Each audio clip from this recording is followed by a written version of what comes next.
nosso convidado de hoje é o José Vitor Bom Tempo. E o José Vitor Bom Tempo, ele é engenheiro químico pela Escola de Química da Universidade Federal do Rio de Janeiro, mestre em engenharia de produção pela COP, é doutor em economia industrial pela Escola Nacional Superior de Minas de Paris, realizou estágios pós-doutorais na Universidade de Paris, Dauphine e HSC Montreal. Foi pesquisador bolsista do CNPq durante 10 anos em engenharia de produção e administração. Atualmente é coordenador e pesquisador do GEBio, Grupo de Estudos em Bioeconomia da Escola de Química na UFRJ. Pesquisador associado e professor colaborador do Grupo de Economia da Energia do Instituto de Economia da UFRJ. É professor colaborador voluntário da UFRJ também. Atua como professor e pesquisador no Programa de Pós-Graduação em Políticas Públicas, Estratégias e Desenvolvimento, PPED, do Instituto de Economia da UFRJ, e como pesquisador sênior do Programa de Pós-Graduação em Engenharia de Processos Químicos e Bioquímicos, da Escola de Química. Tem experiência nas áreas de economia e administração, com ênfase em estudos industriais, economia e gestão da inovação, atuando principalmente nos seguintes temas: bioeconomia, economia circular, competências para inovar, inovações tecnológicas, indústrias de processos químicos e de energia, estratégias empresariais, estratégias tecnológicas e de inovação. Então, novamente, a gente agradece a presença de todos e desejamos a todos os participantes uma ótima palestra.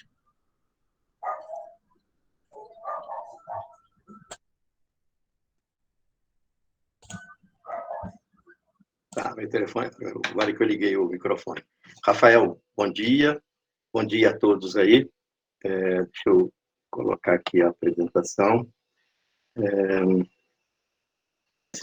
Bom, gente, bom dia a todos. Eu queria agradecer o convite do Peter, né? Habitualmente, eu sempre passo lá pela disciplina lá da Química Verde, com muito prazer, e é sempre um momento bem interessante. E agora, aí, com a participação do pessoal do Student Chapter, acho que fica mais interessante. Eu admiro bastante o trabalho de vocês, a movimentação e o interesse que vocês, as atividades que vocês planejam e tal.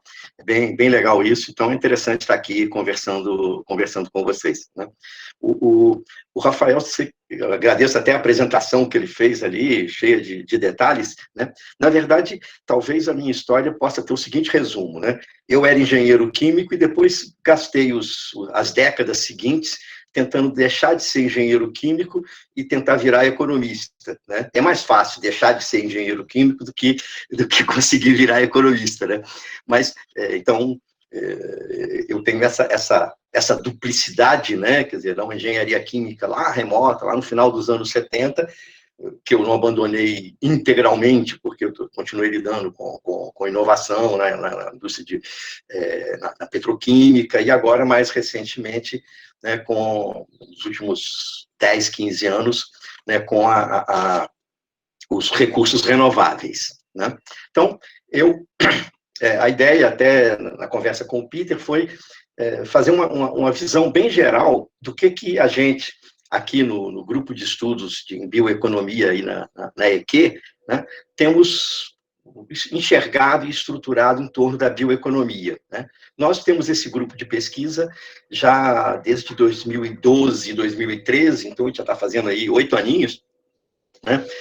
Nós somos, inicialmente era a Flávia e Fábio como colegas, agora tem mais a Clarice, tem mais a Ana Mel, e temos, né, um grupo animado de alunos de mestrado e doutorado, né? Então temos um certo tempo de reflexão nesse assunto. Então é mais ou menos isso que eu vou mostrar para vocês, e depois, no final, a gente fica à disposição para conversar, para tirar dúvidas. Então, é uma apresentação bastante panorâmica, né, do tema, né?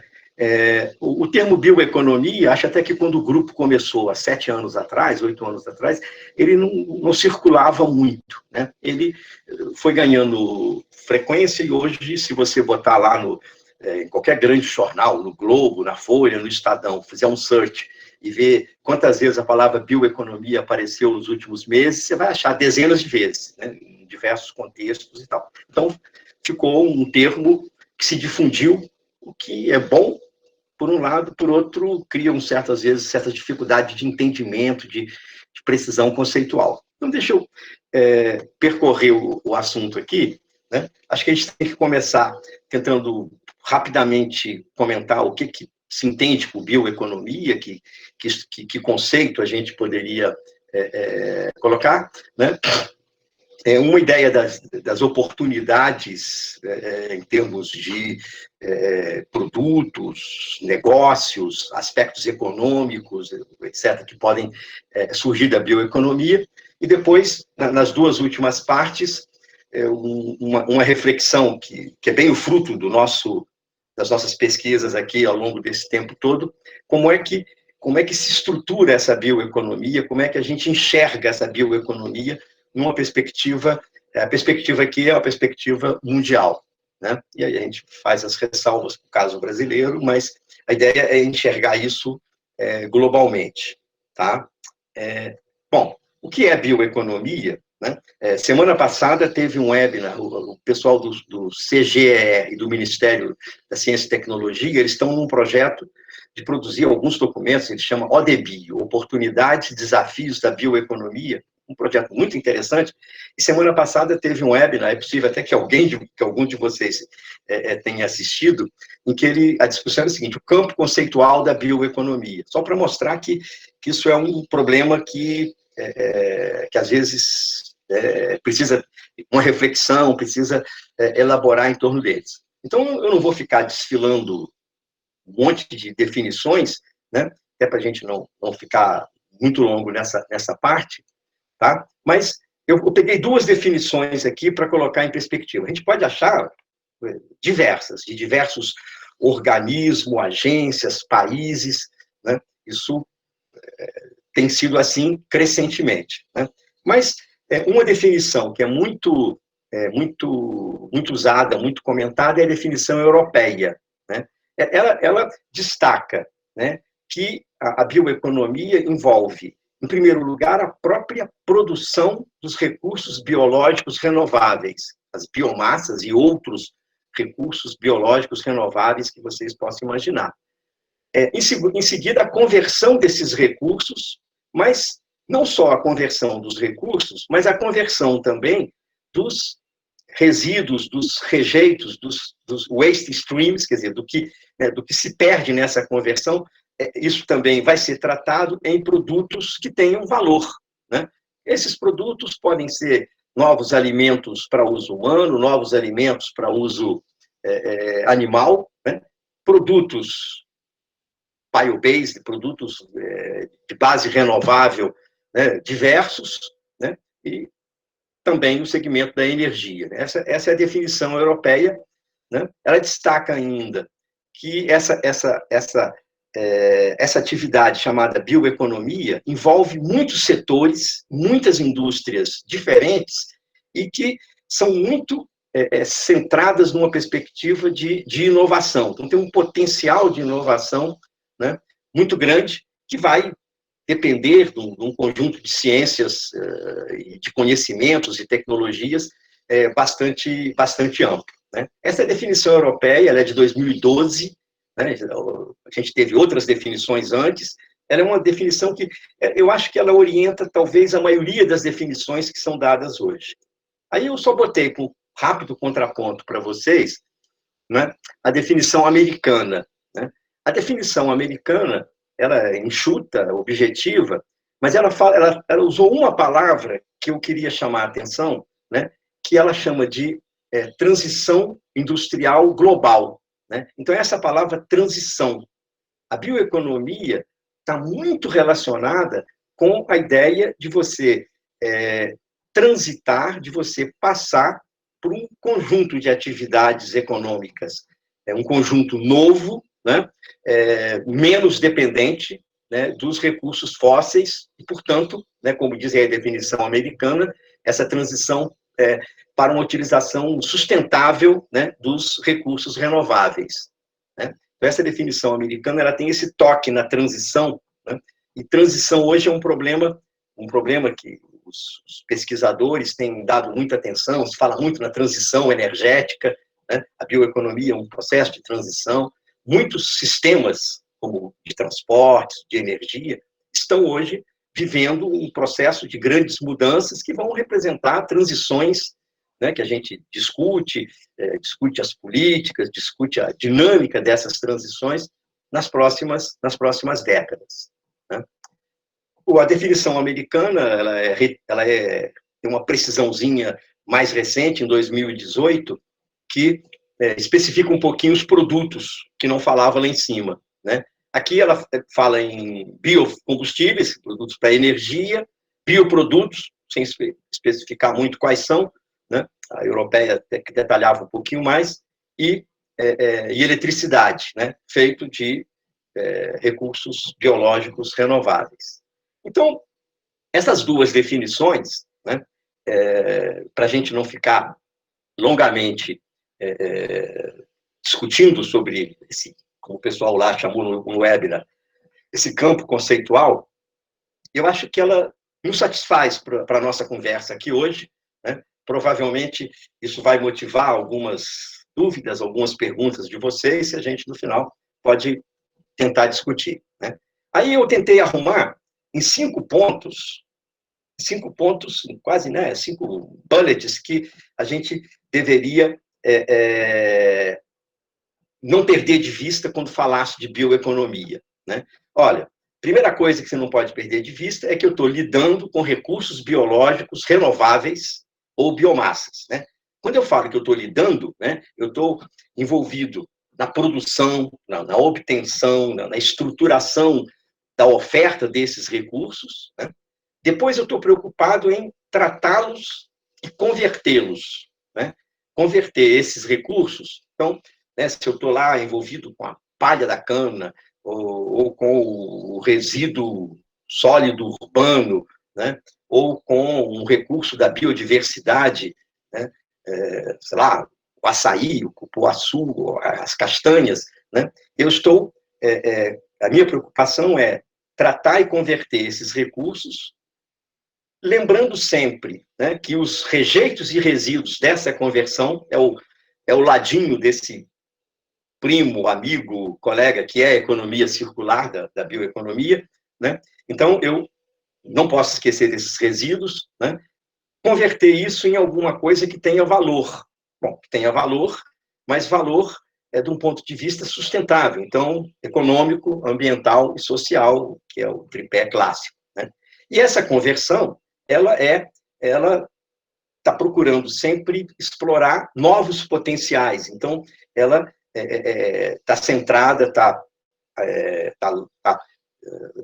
intensa, né, na conversão inovadora desses recursos, de modo a buscar novos produtos, né? O inovador aí passaria de cima a baixo, né, nos recursos biológicos, nos processos, nas formas de tratamento e conversão, né, e na criação, então, de novos produtos, né? Então, eu vou criar novos plásticos, eu vou criar novos produtos para uso cosmético, novos produtos para uso alimentício, né? Novos produtos, um surfactante, quer dizer, então, essa aqui é a lógica, né? Eu acho que qualquer que seja a definição, ela nunca vai renegar esses diversos pontos, né? Possivelmente, na hora que eu pensar na cana, né, eu tenho aqui uma colocação, uma especificação que é particular dela. Na hora que eu pensar na biodiversidade, eu estava falando do açaí, do cupuaçu, das castanhas, né, eu já estou num outro ambiente com outras questões envolvidas, né? Mas é esse o nosso, digamos, né, a nossa delimitação, né? É nesse terreno que a gente está, né? E é isso que a gente está chamando de bioeconomia, né? A discussão da bioeconomia com a economia circular, né, dá margem a papers, a elaborações diversas, né? Essa aqui é uma maneira de enxergar a questão, né? Isso aqui é um grupo alemão, lá do Michael Karos, que tem a Nova Institute, né? Ele faz uma explicação da economia circular em relação à bioeconomia com esses 2 círculos, né? Quer dizer, cada uma delas, a bioeconomia e a economia circular, tem lá os seus terrenos específicos e você tem um espaço de interseção entre os dois. Eu acho que esse espaço de interseção dele está meio pequeno, né? Esse espaço de interseção poderia ser um pouco maior, mas isso aqui é só para pontuar essa relação, né? A gente tem, por isso, falado frequentemente em bioeconomia circular, né? Na hora que eu imagino um bioplástico que vai tentar trazer um ganho ambiental em termos de emissões, se eu não tratar do lado circular dele, eu acabo caindo no mesmo problema que os plásticos em geral têm, né? De destinação, de reutilização e, portanto, né, passivo ambiental relacionado, né?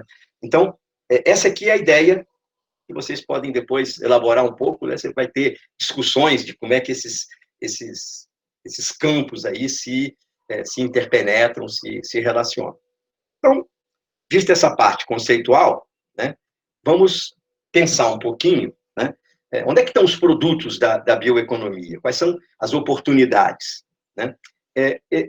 A gente, quer dizer, eu e os meus amigos, colegas do GBio, né, a gente, na verdade, desembarcou na ideia de bioeconomia a partir de observar e de estudar inicialmente os biocombustíveis.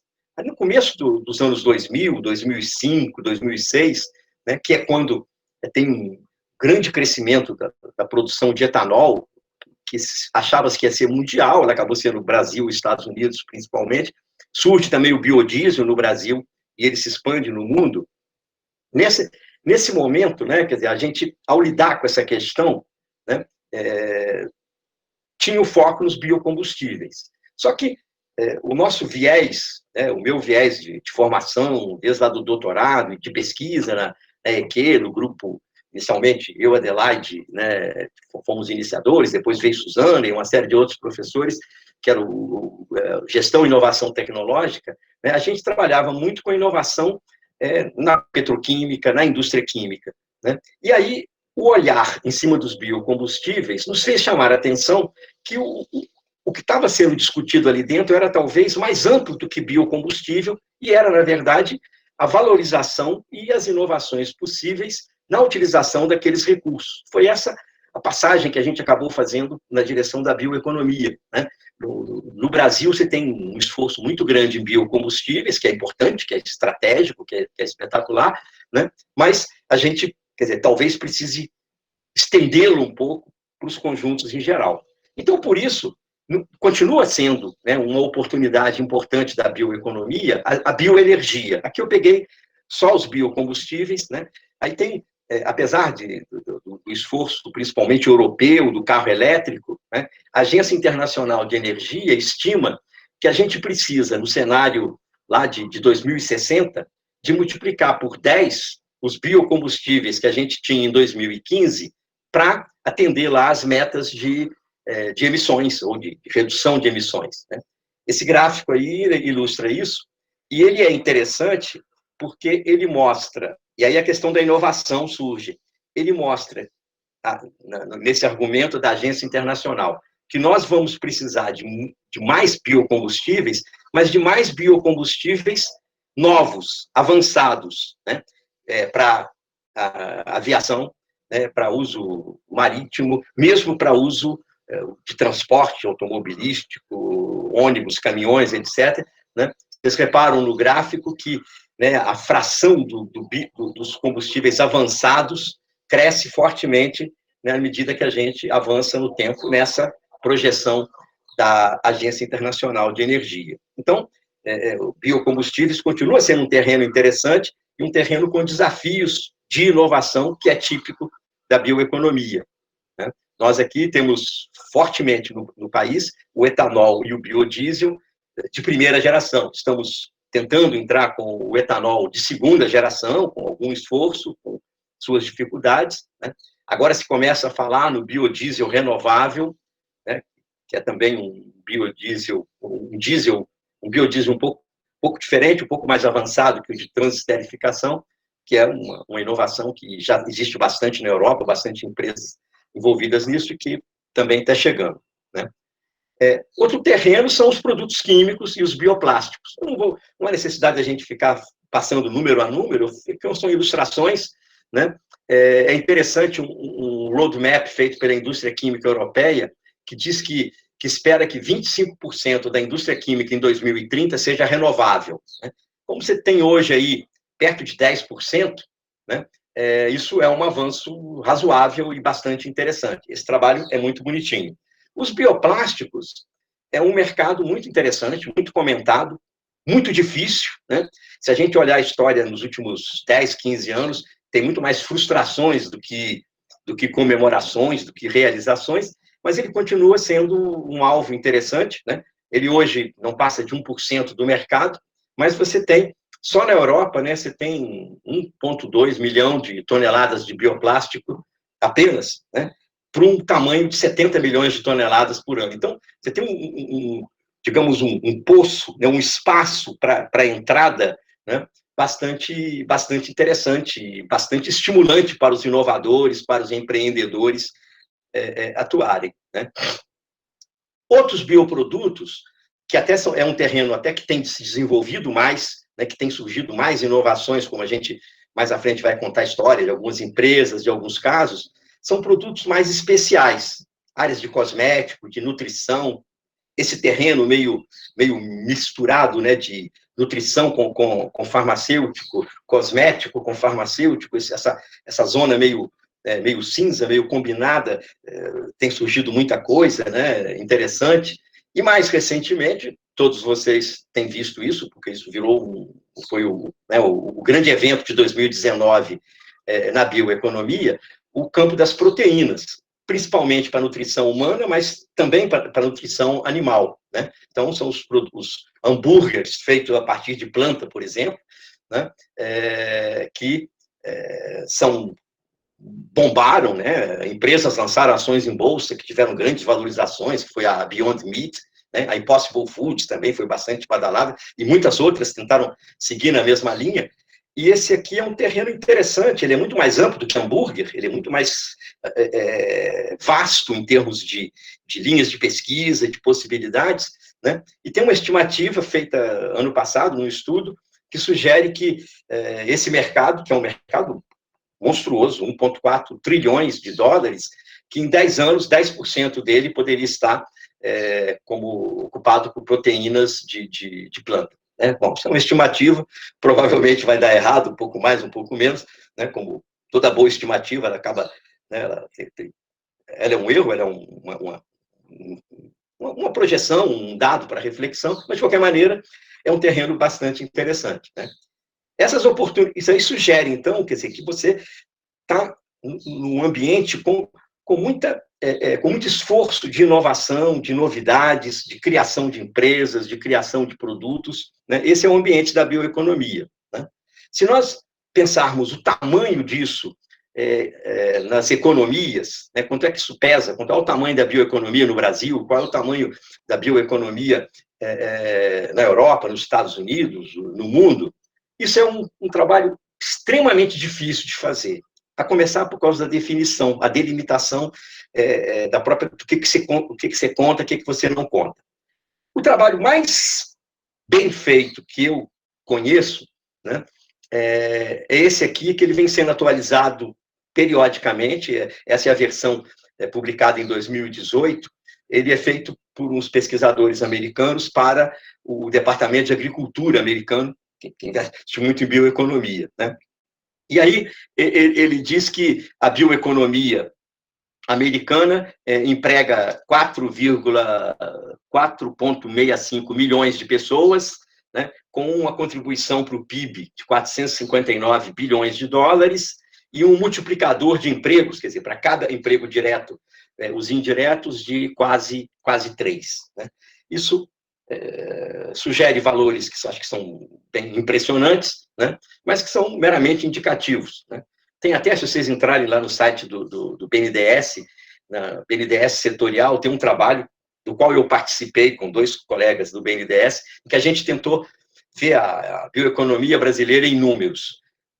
Assim, eu acho que esse aqui é muito melhor que o nosso simplificou muito o problema, né? Achei que a gente talvez tenha, em alguns momentos, superdimensionado. Eu acho que foi um exercício possível, não fico muito contente, mas acho que ele já é uma indicação, né? Porque você precisa delimitar o que é tradicional e o que é novo, né? Se você contar toda a agricultura, você vai encontrar uma bioeconomia enorme, né? Mas que não está dentro daquela utilização inovadora dos recursos. Quer dizer, então, as linhas divisórias são muito difíceis de serem demarcadas.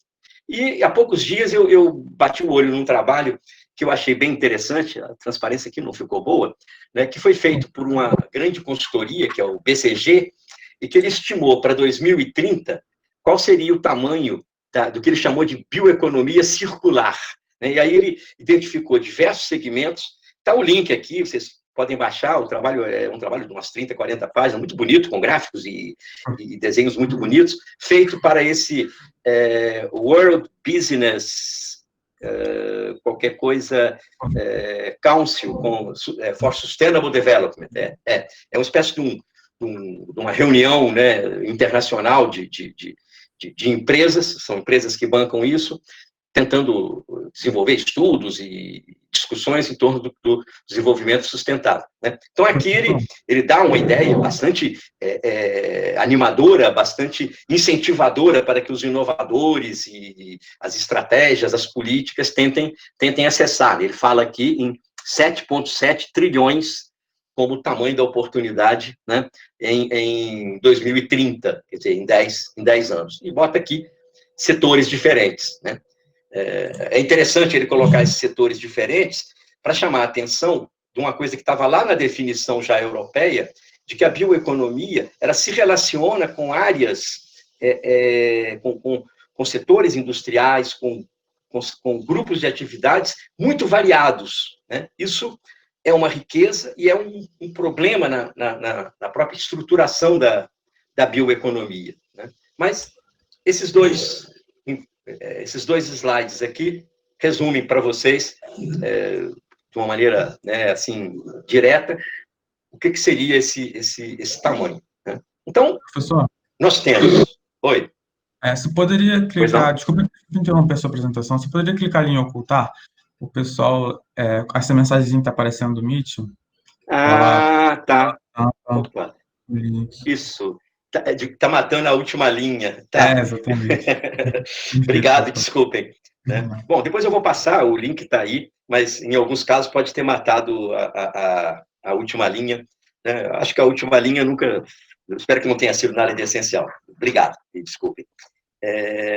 Tá. Então, a gente, né, primeiro tentou delimitar um pouco a definição, né? Só recordando, né, é usar recursos biológicos renováveis, que a gente normalmente chama de biomassas, né, convertê-las em produtos novos, né, de valor, de uma maneira sustentável, isto é, do ponto de vista econômico, ambiental, social, né? Quer dizer, não basta ser renovável, isso não garante que vai ser sustentável, né? E, obviamente, então tem que passar nos crivos, nas análises de ciclo de vida, nas análises de emissões, etc. Bom, as oportunidades são muito dispersas, né, em setores diferentes, né, tem um contato grande com os produtos químicos, mas ultrapassa isso quando se toca na indústria de alimentos, né, nas indústrias de cosméticos e nutrição, quer dizer, com interfaces bastante grandes, né? Então, é o terreno que a gente está tentando, né, construir com a transição para a bioeconomia, né? Então, aí passamos aqui, então, para a segunda parte, ou para a parte final, né? Como é que isso está organizado, né? Então, eu disse a vocês, aqui agora é uma parte onde representa bastante uma certa soma das nossas pesquisas, das coisas que a gente escreveu, das teses e dissertações que a gente orientou nesses 7, 8 anos aí do grupo de estudos em bioeconomia, né? Esse é um ponto, né, que a gente faz questão de bombardeá-lo, de colocá-lo assim bem enfaticamente todas as vezes que a gente vai falar de bioeconomia, né? O ponto é esse, olha, esse mundo todo que está se estruturando, até porque, né, ele é um processo de transição, esses setores, eles são, como regra, eles são setores emergentes. Quer dizer, o que significa isso, né? esses setores não têm estrutura industrial definida. Tá? Se eu disser para vocês, não precisa ter estudado economia industrial, mas se eu pedir para vocês me explicarem como é que é a estrutura da indústria automobilística, vocês vão dizer uma opção de coisas relevantes, vão falar, olha, tem umas 10 empresas importantes, tem a Ford, tem a Fiat, tem a GM, a Honda, quer dizer, elas fazem, né, carro assim, carro assado, né, bom, aí você começa a descrever uma série de características que definem bem esse segmento industrial. Se eu pedir a petroquímica, vocês vão poder dizer a mesma coisa. Né? Eu não consigo dizer isso para a bioeconomia. Né? Eu não sei direito quais são os produtos, né? Eu não sei direito quais são as empresas. Tem muita empresa que está surgindo, nova, né? Tem muita empresa antiga que está tentando entrar, e aí entra, desanima, persevera, né? Então, esse ambiente todo é um ambiente sem estrutura industrial definida.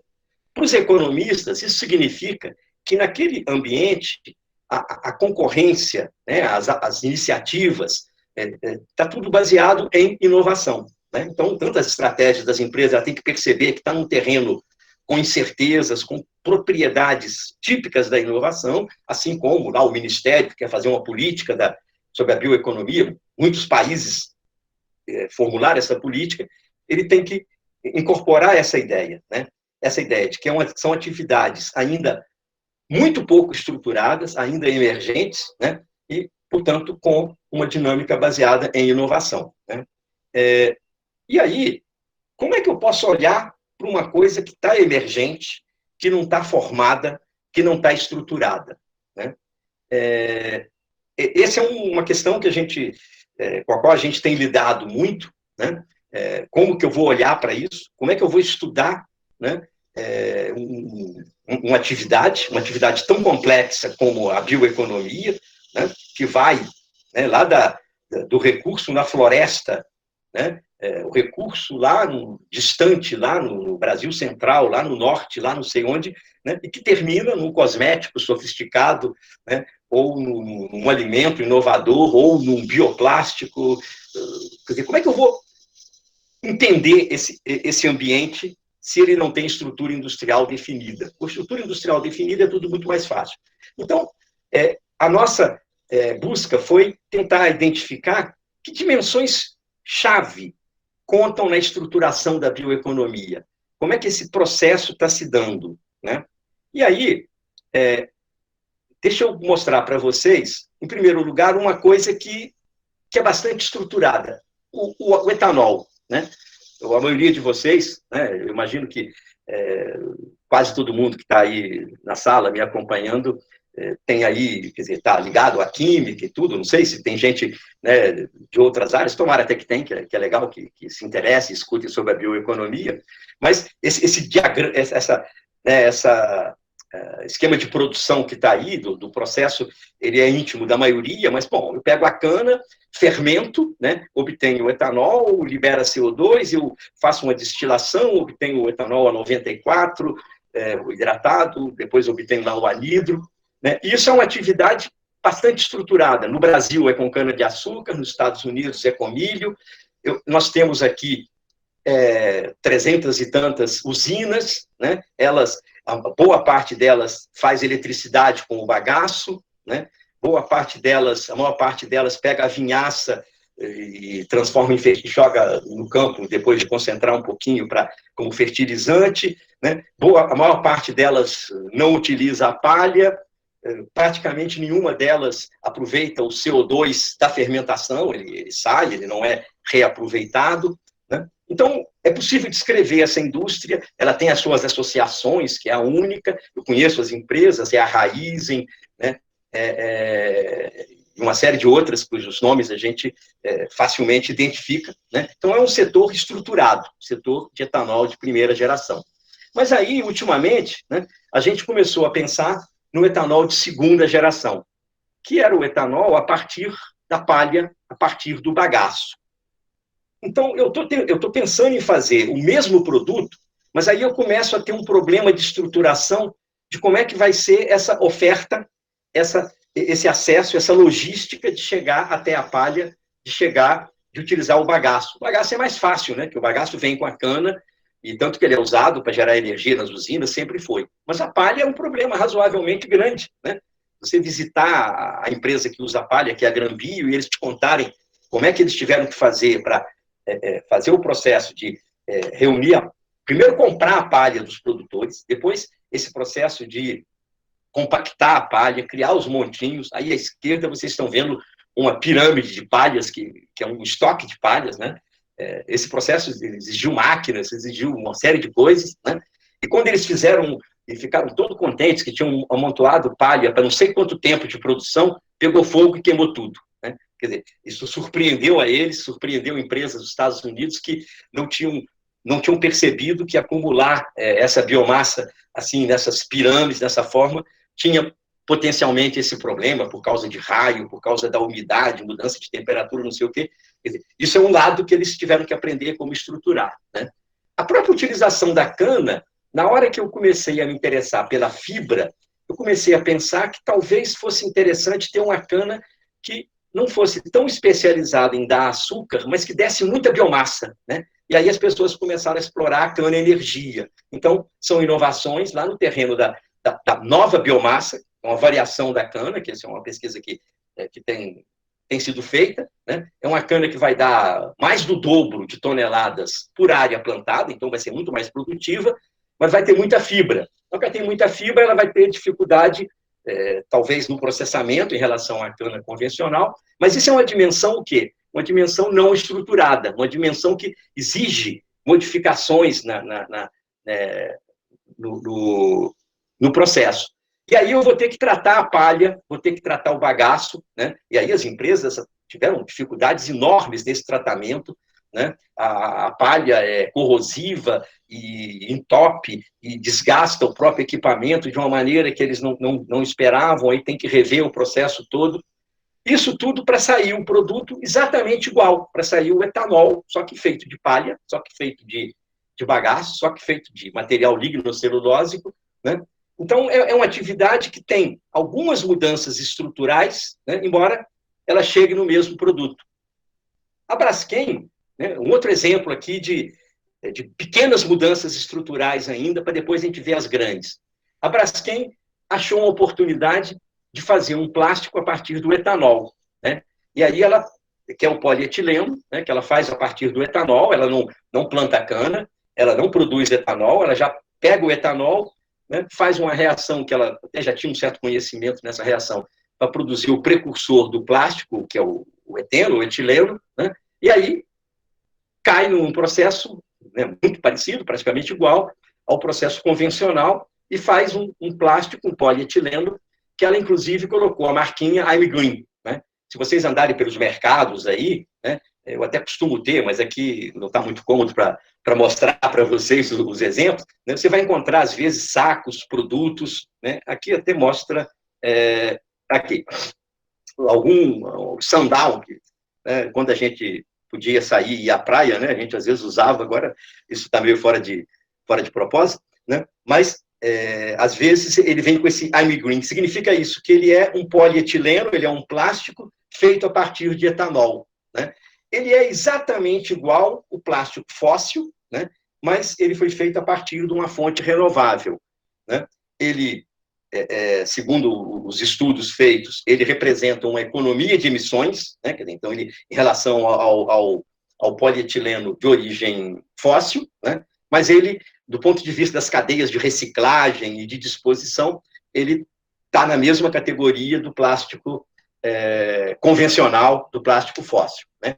E aí, quer dizer, a Braskem teve uma pequena mudança de processo, uma pequena mudança de tecnologia, que ela teve que pegar o etanol, passar para eteno, né?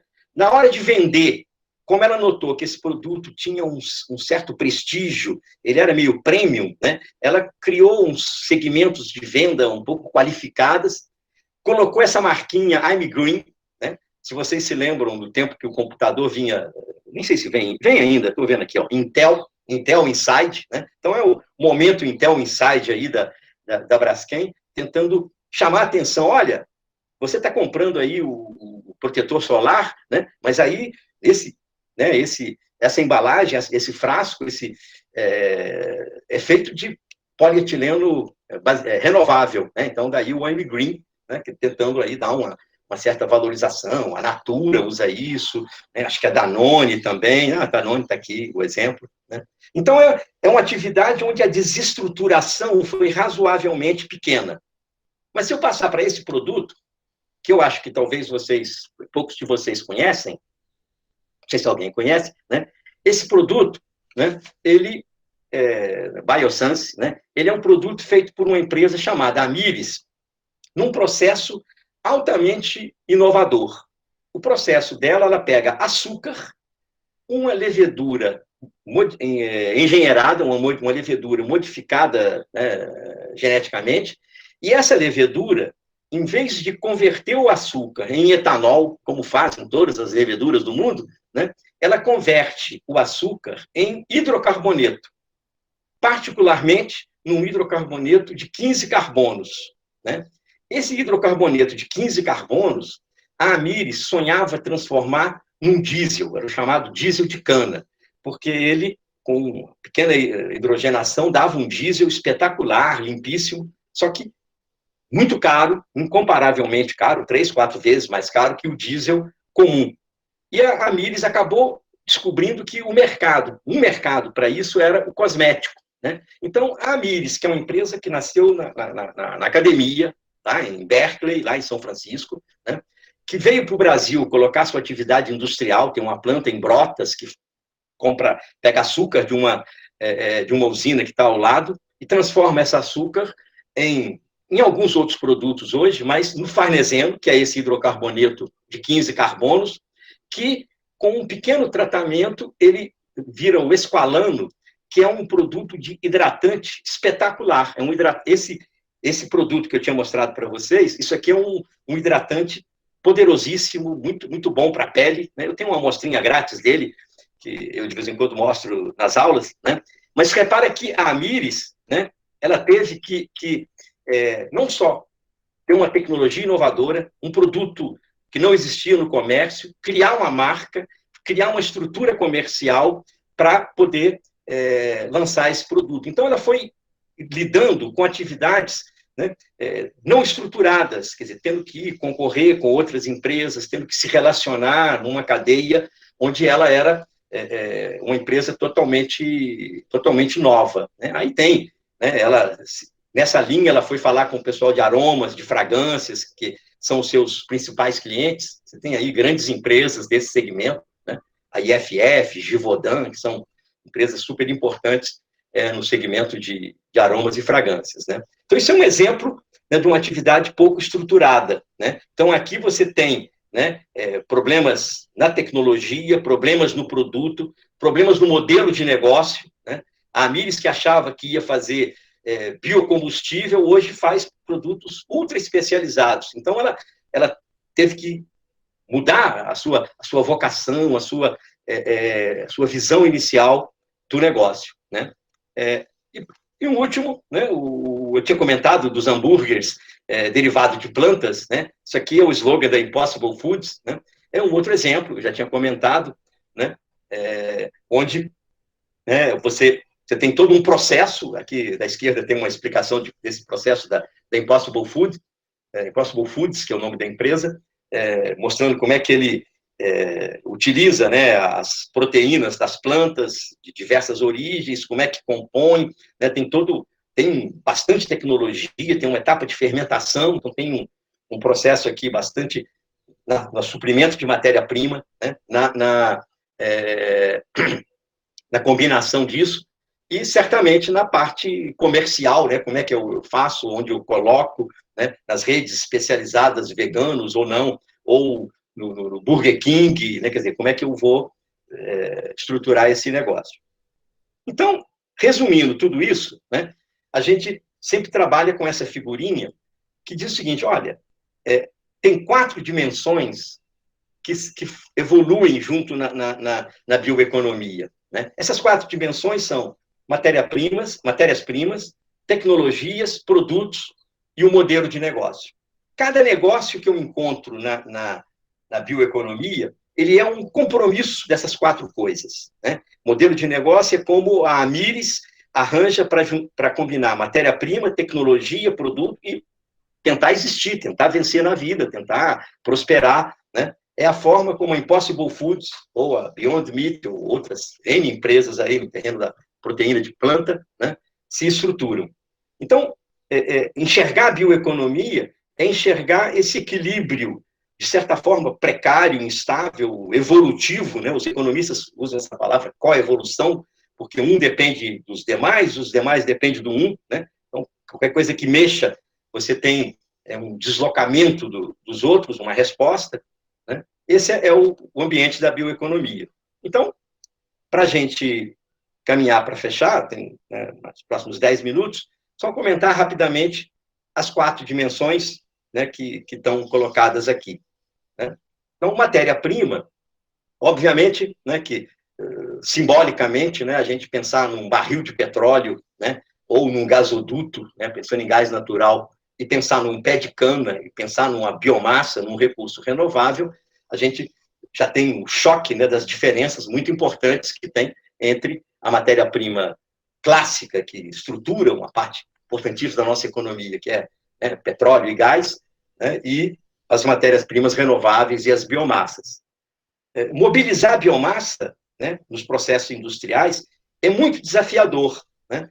Primeiro porque, né, a natureza dela varia muito, né? Então, você tem o bagaço, você tem a palha, você tem o resíduo urbano, você tem, né, resíduos industriais de diversos tipos, da agropecuária, então, tudo isso é bastante desafiador. E se você quer botar um processo industrial naquelas 4 dimensões, você tem que garantir disponibilidade, custo, cadeia de suprimento e logística, né? Você tem que lidar, por exemplo, com a sazonalidade, né? Os engenheiros químicos vão sempre ficar desesperados. Como é que pode ter uma usina que tem um investimento altíssimo e que fica parada 100, cento e tantos dias no ano, porque é entre safra, né? Quer dizer, a gente... não é possível eu deixar parado a minha atividade porque está na entre safra, agora não tem matéria-prima, né? E tudo isso com o compromisso de sustentabilidade, né, que na fonte de matéria-prima é bastante desafiador, né, isso tem uma dificuldade de entendimento no mundo, né, os europeus ficam lá sempre discutindo muito, não, mas você, para poder produzir etanol, desmata, não desmata, quer dizer, você tem, quer dizer, é uma questão importante, que a gente precisa demonstrar, evidentemente, mas é uma questão que sempre é sujeita a polêmicas, né, e ainda não temos uma avaliação muito clara. Então, a matéria-prima, como tudo na bioeconomia, tem mais perguntas que respostas, né? Como é que eu estruturo a oferta? Como é que eu garanto a sustentabilidade, né? Quais são os desafios para a cana, para a soja, para as grandes florestas plantadas? Bom, aumentar a produtividade sem degradar o solo, né? Aumentar a disponibilidade dessa matéria-prima, são desafios com os quais vem tentando lidar. E as matérias-primas da biodiversidade, da floresta em pé, né? Essa é uma discussão hoje super valorizada e acho que ela é muito importante, né? Nós temos enormes recursos de biodiversidade que podem ser inputs importantes para a bioeconomia, né? Mas isso é bastante complexo, tem muitos desafios na utilização dessa matéria-prima, né? Resíduos é um outro terreno, né? Qualquer atividade que você pensar, né, você vai encontrar resíduos, né, no uso dos produtos, né, na atividade industrial, na agropecuária, né? Os produtos de partida, né? A gente, durante um certo tempo, pensava muito em açúcar nos primeiros anos. Agora a gente está bem mais variado, que aumenta as possibilidades, mas também os desafios, né? Tem outras moléculas de partida que hoje são crescentemente importantes, né? Isso é sobre a matéria-prima.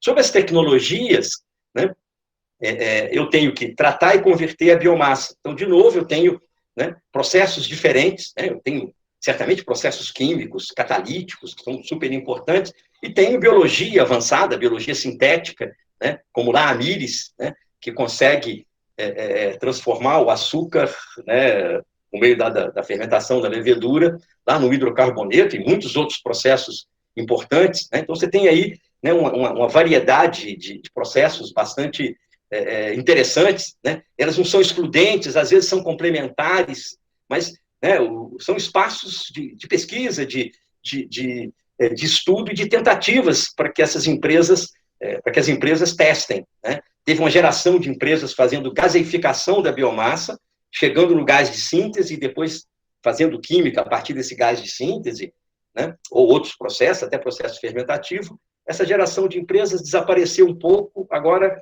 parece que estão voltando. Então, tem todo um processo aí de surgimento e desaparecimento de empresas e de ideias, né? O terreno dos produtos, né, eu falei matéria-prima, tecnologia, produto, é também um terreno que cada vez foi ficando mais diversificado, né? A gente, lá no começo da história, só tinha etanol, depois passou a ter biodiesel, mas aí começaram a surgir dois caminhos. Um caminho tentando fazer produtos drop-in. O que é um produto drop-in? Não sei se todos vocês têm intimidade com essa denominação. O produto drop-in é aquele produto que utiliza toda a infraestrutura de uso existente. Então, ele não precisa de adaptação dos motores, ele não precisa de adaptação das máquinas, né? Então, o polietileno da Braskem, ele entra perfeitamente nas máquinas de transformação que a Johnson, a Danone já estava acostumada a usar para fazer as suas embalagens, né? Sem necessidade de nenhuma adaptação. Os novos produtos, as novas plataformas, às vezes exigem estruturações diferentes, infraestrutura diferentes, então são não drop-ins. Então, são duas linhas que surgem aí, né? Os combustíveis de aviação, obviamente, que é uma fronteira muito interessante hoje, que tem muito promissora e com muito esforço sendo feito, né? Eles têm que ser drop-ins, porque o sistema de abastecimento e deslocamento das aeronaves não permitiria, né, um combustível que pudesse ser usado aqui, não pudesse ser usado na Europa, não pudesse ser usado nos Estados Unidos. Então, os produtos têm se diversificado crescentemente, né? E, de novo, tem perguntas, né? Como é que a gente... uma pergunta muito importante é como é que a gente concebe as biorrefinarias, né? Eu fico sempre doido para que as nossas usinas de etanol e açúcar, né, comecem a pensar que podem virar biorrefinarias interessantes com outros produtos, né, com um reaproveitamento da vinhaça para fazer biogás e que esse biogás, virando biometano, possa movimentar os caminhões que circulam transportando cana no canavial, né? Que o CO2 que sai da fermentação possa ser capturado e utilizado em algum processo, por exemplo, sei lá, para fazer ácido succínico, alguma outra coisa.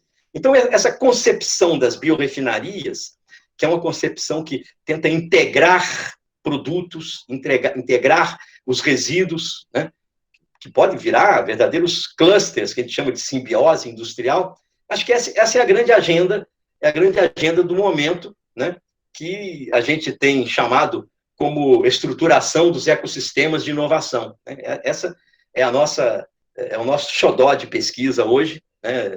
Quer dizer, como é que essa estruturação se dá, né? A ideia é essa: fazer uma fábrica, fazer uma biorefinaria em si é o primeiro passo, mas fazer aquilo, um ecossistema estruturado da matéria-prima ao produto, com uma relação com a pesquisa, com a tecnologia, né, com o ambiente local, gerando, né, inserção territorial, gerando desenvolvimento regional, esse é o grande toque, né? E que é muito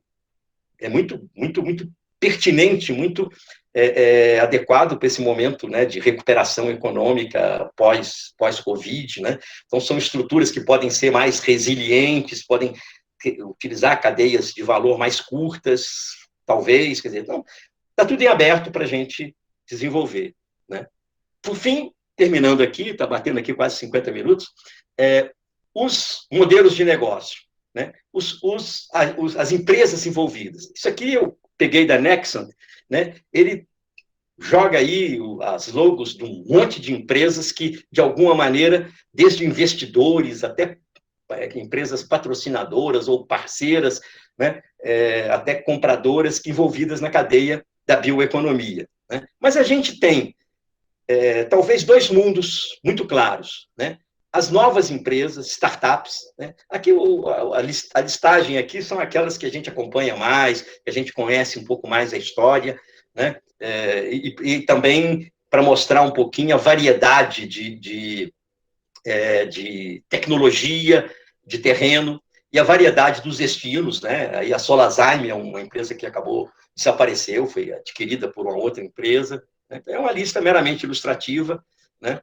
Aí, como esse slide, se vocês me escutarem em algum outro lugar aí falando de bioeconomia, vocês vão ver que ele terá mudado, que eu terei tirado, acrescentado, né? Porque ele acompanha um pouco a dinâmica de surgimento e de inovação no segmento, né? As duas últimas linhas que estão aí foram recentes, né? Com a Ginkgo, que é uma empresa muito legal, com serviço em biologia sintética, né? Ela não faz produto, ela é serviço, e a turma aqui da proteína, né? Eu botei aqui 1, 2, 3, 4, 5, para não botar mais, né? Proteína é o futuro, né? Que são empresas aí da ordem do dia que tentam trabalhar com produção de proteínas não animais, diretamente, pelo menos. Né? E tem a outra turma, a turma das empresas estabelecidas, as empresas velhas de guerra, né? Mas que dialogam com a bioeconomia, namoram, algumas casam com a bioeconomia, né? E que fazem parcerias, né? E aí a gente tem desde a química, mas passando por outros segmentos, né? Empresas de petróleo e gás. A Shell tem um negócio com a Raízen, né? Em biocombustível, 50% Shell. A Total tem umas atividades muito interessantes, bem inovadoras, né? A Neste é uma empresa finlandesa que até mudou de nome, ela chamava Neste Oil, ela apagou o óleo porque ela tem um projeto quase de conversão em biocombustíveis, em produtos renováveis, agora entrando também em bioplásticos. Né? E aí uma série de outras empresas de segmentos diferentes. Né? Um segmento muito interessante para o caso brasileiro, que é papel e celulose, embora os dois primeiros exemplos sejam uma empresa finlandesa, que é a Stora Enso, uma norueguesa, que é a Borregaard, a outra é brasileira, enorme empresa, super competitiva no cenário mundial de papel e celulose, e que tem atividades em biorefinaria e tal. Eu torço para que sejam bem ousados e que consigam avançar. Né? Quem sabe as empresas químicas brasileiras do futuro serão as empresas de papel e celulose de hoje. Né? É perfeitamente possível. Né? E aí tem as empresas de alimentos, que estão lá mais na produção de ingredientes, e as próprias marcas, que dialogam, financiam, garantem compras, que se envolvem, né, na cadeia. Né? A Coca-Cola botou dinheiro em algumas daquelas startups que eu tinha listado antes, né? Lego criou um laboratório de novos materiais, dizendo que em 2000 e não sei quanto, né, as pecinhas do Lego vão ser renováveis. Né? A IKEA fez contratos de fornecimento de alguns bioplásticos inovadores e assegurou essa compra, portanto, ajudando a viabilizar a empresa. Então, esse cenário todo é uma belíssima confusão, um belíssimo ambiente não estruturado, né, que dá para a gente, isso aí, como fonte de estudo, de pesquisa, é inesgotável. Né? A gente pode pegar aqui, né, como é que as empresas, como é que é o comportamento dos brand owners, né? Como é que eles se inserem na bioeconomia, como é que papel e celulose se insere, até chegamos a fazer algumas dissertações que mexeram com esse terreno, né? E assim por diante, né? Tem histórias e discussões muito grandes, né? Então, voltando à figura-chave, né? Que essa figura aqui é o nosso ganha-pão, entre aspas, como pesquisadores da bioeconomia, né? Aí estão os 4 elementos. Né? Esses 4 elementos, eles precisam ser estruturados. Né? Quando a bioeconomia amadurecer, né? Acho que a gente tem que viver bastante para ver isso, né? São décadas, isso aí vai ganhar alguma estabilidade, vai ganhar uma identidade um pouquinho mais clara. Hoje é um processo de construção. Em volta disso tem, eu não falei nada para não estender muito, a paisagem sociotécnica, que é o ambiente da sociedade, que é o ambiente das políticas, que é o ambiente dos comportamentos, que é, por exemplo, né, a Covid é um tremendo abalo, um tremendo choque na paisagem sociotécnica. Né? Essa é uma dimensão muito importante, né, os acordos e fóruns internacionais que funciona como envoltório dessa discussão. Né? Aqui também você tem assunto que não acaba mais para ser discutido. Né? Então, como é que essa paisagem contribui para a bioeconomia se estruturar, né? Os teóricos da transição trabalham muito com a ideia da paisagem, do ambiente existente, que eles chamam de regime, e do nicho, que é onde estão as inovações, as startups, as inovações iniciais, né? Então, é isso, a bioeconomia, né, que na nossa visão, tá? Acho que a síntese é essa, né? Quer dizer, você tem uma construção, né, ao longo digamos, no mundo, né? Isso bastante estruturado em alguns países, né? Menos estruturados em outros, né? Caso brasileiro, a gente ultimamente tem falado muito nisso e está perto de tentar criar políticas, né? Você vê, hoje de manhã no e-mail eu recebi, né, um link que falava da divulgação da política de bioeconomia da Costa Rica, né? A Finlândia tem, a África do Sul tem, os países europeus têm, os Estados Unidos têm, né? Quer dizer, a gente tem um cenário, né, muito bom em termos pelo menos da biomassa, em termos de histórico, em termos de boa parte desses recursos, né? Quer dizer, então, somos parte desse processo, né? Essas atividades são oportunidades para novos competidores, novas empresas, novos países. E aí é muito importante, quando a gente fica falando que a bioeconomia está em estruturação, lembrar, né, que nós estamos envolvidos num jogo, né, onde os países ditos adiantados, desenvolvidos, né, também estão, em maior ou menor grau, no mesmo estágio. Quer dizer, ela está em estruturação para todo mundo. Isso passa, né? Isso passa. Esse processo vai se estruturando, mas ela está em estruturação para todo mundo, né? Nós colocamos o nosso projeto de fazer carros, lá nos anos 60, como quando fazer carros já era uma coisa estruturada, desenvolvida amplamente, já uma coisa madura, vamos dizer assim, né?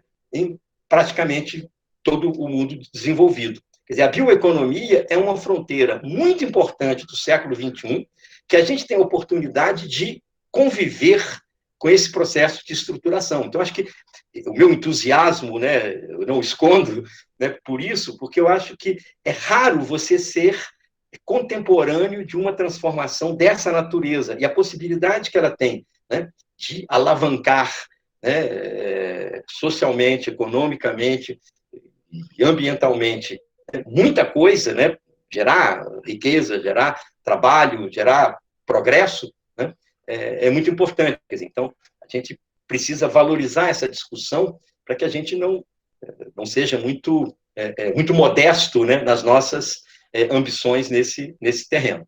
Tá? Tá, tem duas frases aqui, só para fechar. A brincadeira era vocês tentarem adivinhar, mas não, isso é só para fechar aqui. É uma frase de um CEO de uma empresa holandesa, DSM, que é uma ex-empresa de mineração, de petroquímica, que está se convertendo em uma empresa muito importante na bioeconomia e na biotecnologia, talvez uma das principais, hoje, talvez a principal empresa, em termos de tamanho, né, que tem uma agenda bem forte nesse terreno, né? E ele, então, se colocando aí, já tem uma coisa já um pouco velha, né, quase 10 anos, mas se colocando como um turning point, né, um ponto de virada no que ele chama da próxima evolução industrial verde. Né? É uma afirmação forte para um CEO de uma empresa cujas ações estão na Bolsa. Né? E aqui é uma muito interessante pesquisadora de origem venezuelana, trabalha na Europa, na Inglaterra, né? Uma coisa que ela falou em 2010 e que hoje ficou muito mais importante ainda, que ela enxergava, ela trabalha muito com grandes ciclos tecnológicos, de mudanças tecnológicas, e ela enxergava, nessa época, né, essas questões da economia verde, que era o nome que mais se usava naquele momento, né, como uma atividade muito importante para alavancar a economia. Né, isso lá em 2010. Né? Hoje, em 2020, né, com a depressão da Covid, né, e a necessidade de reativar essa economia, essa ideia de que o verde tem que entrar na moda, né, e ser, né, uma rota para salvar a economia, como diz a Carlota Pérez. Salvando a economia, você vai ajudar a salvar o planeta, o ambiente, né? Ficou, de repente, muito mais atual do que estava lá em 2010, quando ela disse isso numa apresentação. Então, muitíssimo obrigado a vocês.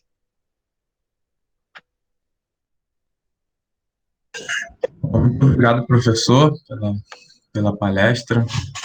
Acredito que o conteúdo da palestra foi bastante agregador, acho que acrescentou bastante para o nosso curso. Então, novamente, muito obrigado pela apresentação. Eu vou dar início agora à sessão de perguntas, e eu vou ler algumas perguntas que estão aqui no chat. As pessoas que quiserem abrir Legal. o chat, ou abrir o microfone para a gente conversar também pode, mas eu Claro. vou lendo aqui na ordem que foi enviado, A então, apresentação saiu, né? Tá, isso saiu. tirei, né? Tirei. Tá legal. Ok. E então, a primeira pergunta foi do professor Dudu Maraújo, e ele pergunta: como está o Brasil nessa visão de bioeconomia, em relação à produção desses produtos inovadores, como o etanol de segunda geração ou a carne vegetal? A pergunta é de quem? Só de curiosidade. Professor Dudu Maraújo, está escrito aqui. Tá. Eduardo. Então, olá, professor. Obrigado pela pergunta. Olha, o etanol, quer dizer, talvez a gente poderia estar melhor em todos esses produtos,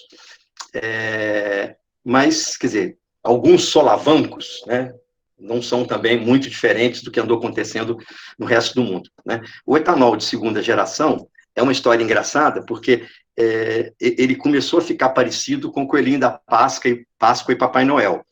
Pelo seguinte, porque houve um esforço enorme de investimento, para começar nos Estados Unidos, né, que o BNDES e a FINEP entraram também ali em 2011, 2012, né, financiaram plantas e tudo, né, e esses projetos todos, por diversas, a gente está até escrevendo um artigo agora tentando explicar o que aconteceu com cada um deles, esses projetos todos tiveram muita dificuldade, né, 6 partiram, tentando partir para a etapa industrial, foi ali para 2013, 2014, desses 6, 3 morreram por razões diversas, não necessariamente tecnológicas, mas por razões corporativas, a empresa se fundiu, a empresa quebrou, quer dizer, então teve razões, e 3 continuaram, né, estão de pé hoje, desses 3, 2 estão no Brasil, né, eles são um sucesso? Não, se você for medir pelo volume de produtos que eles conseguem entregar, né,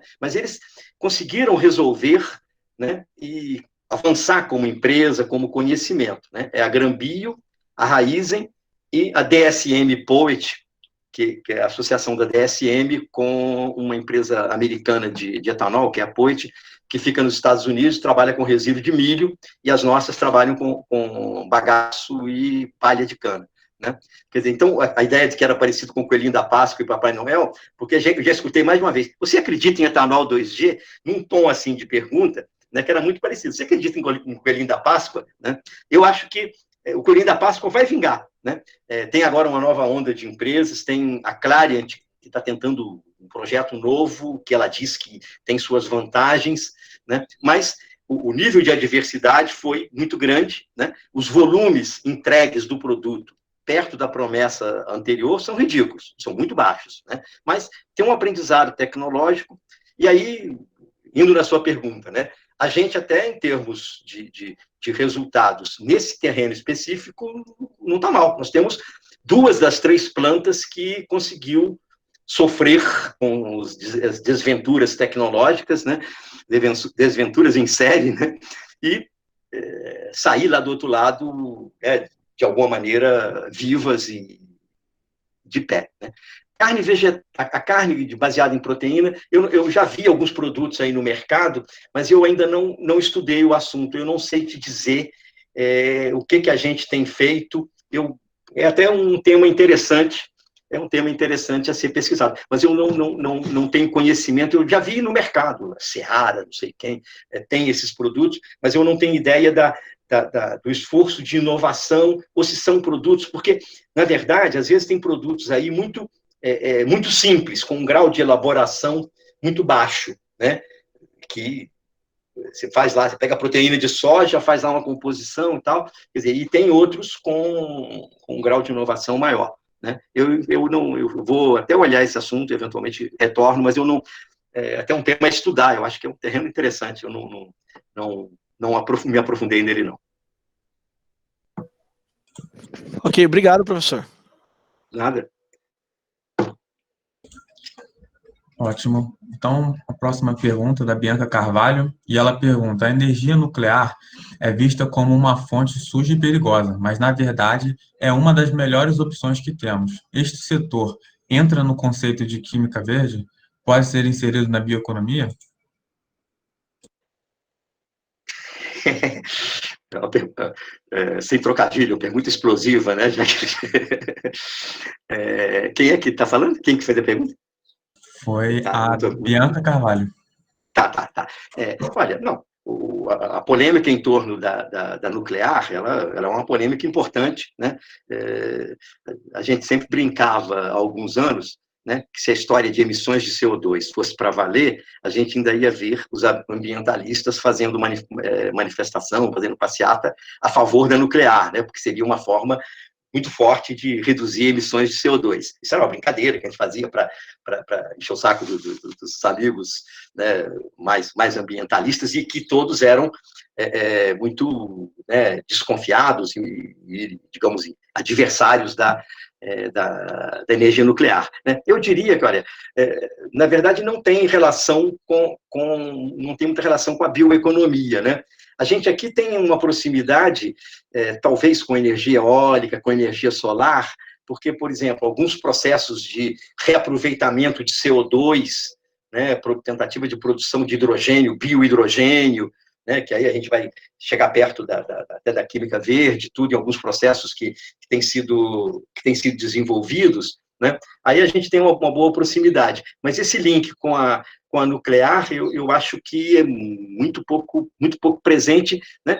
A nuclear teria a vocação de ser, na forma como ela é hoje, uma grande fornecedora de eletricidade, de energia para os usos de massa, né? Para o uso amplo, né? Mantendo a ideia tradicional da produção, né, em grande escala.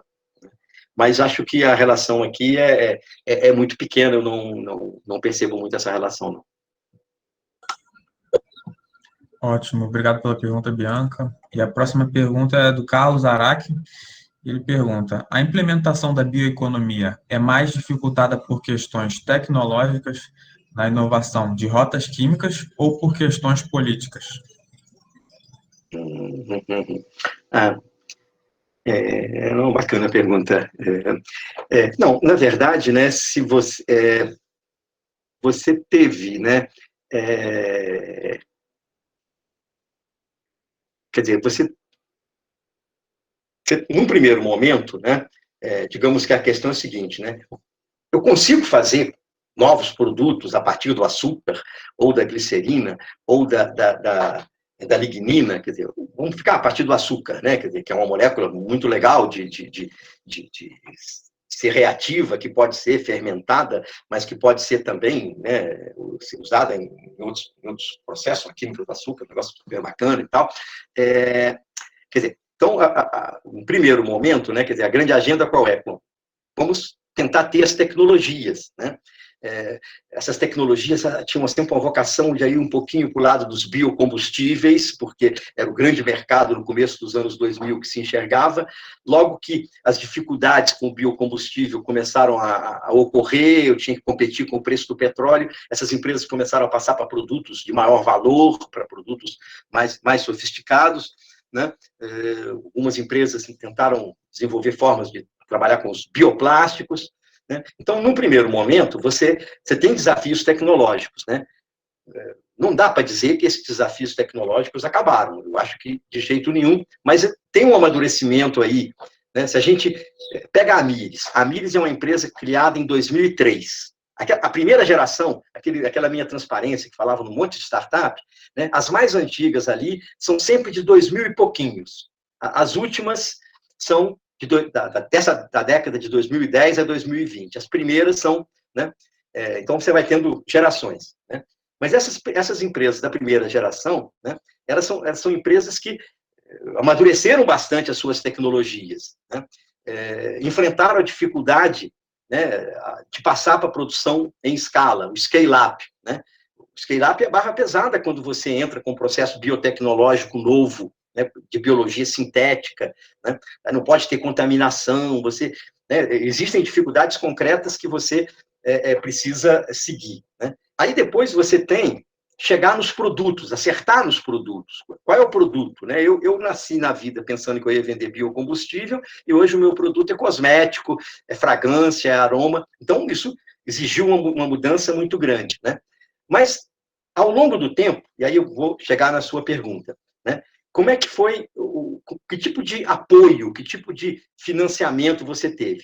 As startups são financiadas pelos investidores, são financiadas pelos governos com grants, né, que são empréstimos você não tem que pagar, que são empréstimos, né, concedidos às empresas, né, no Brasil tem um pouquinho e tal, né, e elas vão se desenvolvendo. Então, a gente está dizendo que é uma política de technology push, quer dizer, você está colocando apoio, né, você está tentando empurrar as empresas, está tentando criar as empresas. Né? Esse processo foi feito, né? Muitas empresas se desenvolveram, né? Mas a gente parou um pouco no lado do produto.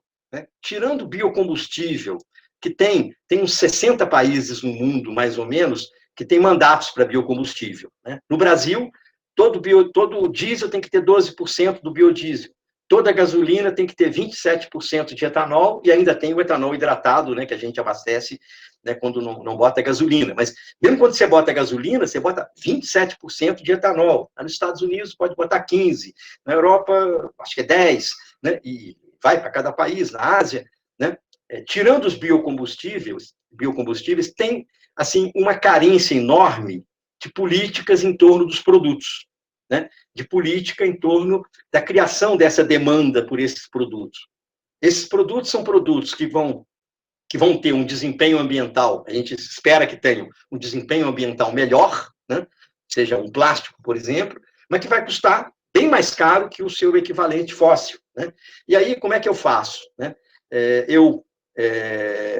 Como é que o consumidor topa pagar essa diferença? Alguma coisa, alguns pagam, né? Mas tem todo um processo de difusão desses produtos, né, que é visto hoje, né, internacionalmente como uma carência importante. Né? Os Estados Unidos têm um sistema de rotulagem, todo bioproduto tem um rótulo dizendo que ele é bio, isso ajuda o marketing, né? Mas não tem nenhum esquema, por exemplo, de compras ou de favorecimento tributário, alguma coisa desse tipo, né, que talvez fizesse parte. Né? Então, tentando bater o martelo, que pode ser meio ousado, mas tentando a sua pergunta, né? Eu acho que a questão hoje não é tecnológica, a questão é políticas. Né? E uma política que talvez esteja pintando e que vai ser muito boa para a bioeconomia é a questão da taxa carbono, né? É a questão de você cobrar o carbono emitido. O Brasil está engatinhando suas dificuldades, o RenovaBio, que vale só para biocombustível, e que é uma forma, né, de remunerar quem faz produtos que não emitem e, ao mesmo tempo, onerar quem faz produtos que omitem. Né? Então, se a gente avança nessa taxação do carbono, nessa cobrança em cima do carbono, talvez esse seja um caminho interessante. Né? Mas, quer dizer, eu acho que, resumindo, que falta uma política de... É claro que a gente vai ter, no caso brasileiro, grandes problemas de tecnologia também, você tem investimentos em ciência, né, em ciência básica, você tem investimentos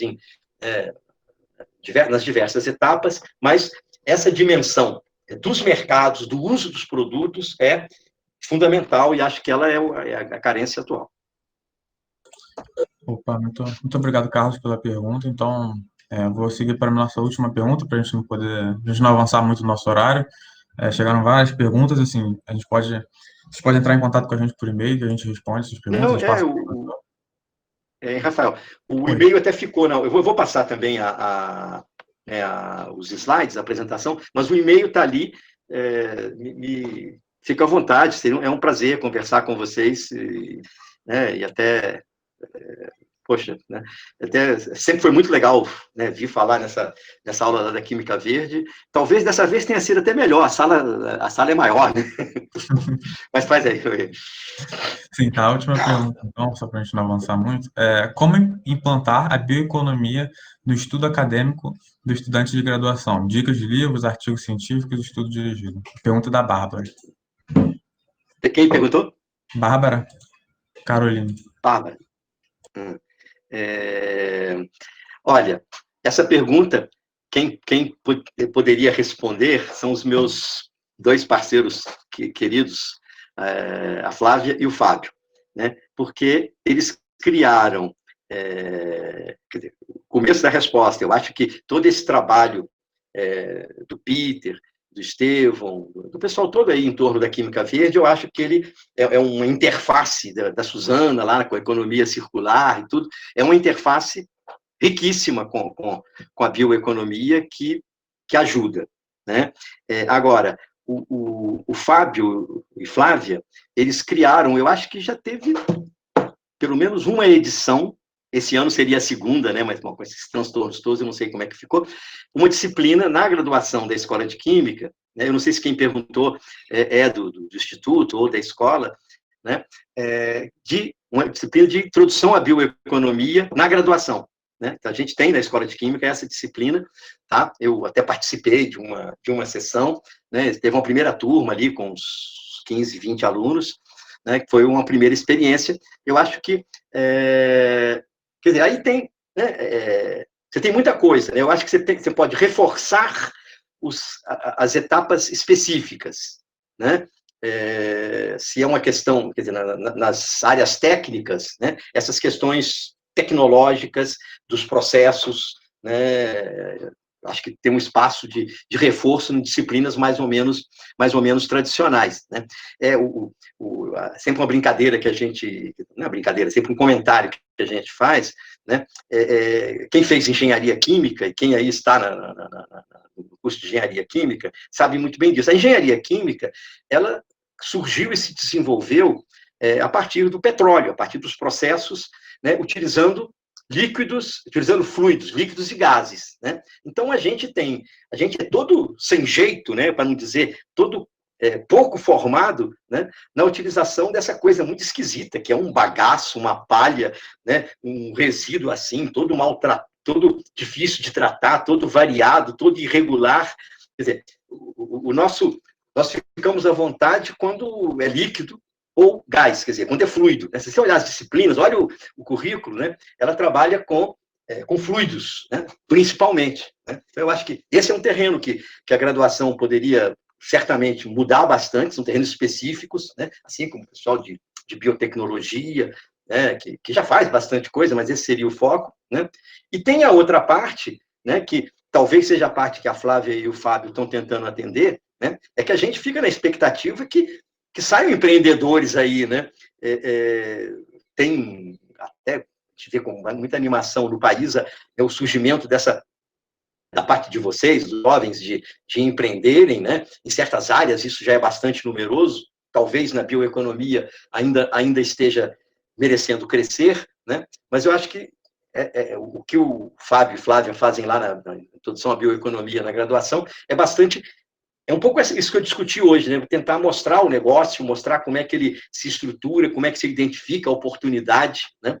A gente também tem, eu menos, Fábio e Flávia é muito mais orientado, muitos projetos de fim de curso que envolvem isso, né? Eu vi ontem um que eu achei lindíssimo, que o Fábio orientou, que era o aproveitamento da borra do café, né? Quer dizer, era uma discussão interessantíssima, né? Porque você pode pensar em bioeconomia do café, bioeconomia da laranja, bioeconomia de qualquer coisa que você possa mudar, dos resíduos de alimentos, quer dizer, você tem aí todos aqueles problemas, estruturar a oferta da matéria-prima, transformar, encontrar o produto e quem queira comprar esse produto, né? Eu acho que as entradas são diversas, tem criação de coisa nova e reforço dos pontos tradicionais. Acho que as escolas de química não estão mal nisso aí, não, né? E nem as de biologia. Talvez a gente tenha que trabalhar um pouquinho mais nas interfaces, né?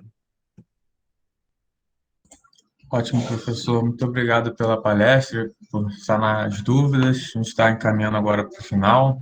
papo estava bom, mas a gente tem que respeitar o horário aí de todo mundo que participou aqui, então eu vou concluir aqui o nosso webinar. Muito obrigado, professor, novamente, obrigado a todos que participaram. Eu vou apresentar aqui a minha tela para mostrar alguns informes.